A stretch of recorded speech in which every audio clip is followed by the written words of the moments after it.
Welcome to కాందీస్ corner. ఈరోజు పెళ్ళిళ్ళు సారీలో పెట్టి మినపసుని ఎలా చేసుకోవాలో పక్కా కొలతలతో చెప్తున్నాను. ఇంట్లో ఎన్నిసార్లు చేసినా కూడా ఆ టేస్ట్ అయితే నాకు రావట్లేదు. సో మా అమ్మగారు వచ్చినప్పుడు నేను అడిగి తెలుసుకున్నాను.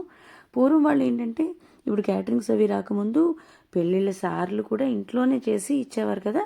సో మా అమ్మగారి దగ్గర అడిగి తెలుసుకున్నాను మొత్తం ఎలా చేయాలి అనేది. అందుకే మీకు కూడా షేర్ చేస్తున్నాను. దీనికోసం ఒక 2 గ్లాసులు మినపగుళ్ళు తీసుకుంటే కనుక 1 గ్లాసు పొట్టు మినపప్పు తీసుకోవాలి. 1 గ్లాస్ వరకు పంచదార పడుతుంది. 1.5 to 2 గ్లాసెస్ బెల్లం పడుతుంది. అండ్ 1.5 గ్లాస్ to 2 గ్లాసు నెయ్యి కూడా పడుతుంది.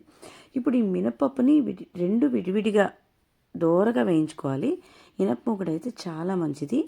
దోరగా వేయించేసుకుని గ్రైండ్ చేసుకుని పక్కన పెట్టేసుకోండి. ఈ గ్రైండ్ చేసుకున్నప్పుడు కూడా మరీ మెత్తగా అవ్వకూడదు, కొంచెం మీకు నూకుండేలా గ్రైండ్ చేసుకోండి. అండ్ మిగిలినవి ఎలా చేసుకోవాలో నెక్స్ట్ వీడియోలో చెప్తాను. Thanks for watching.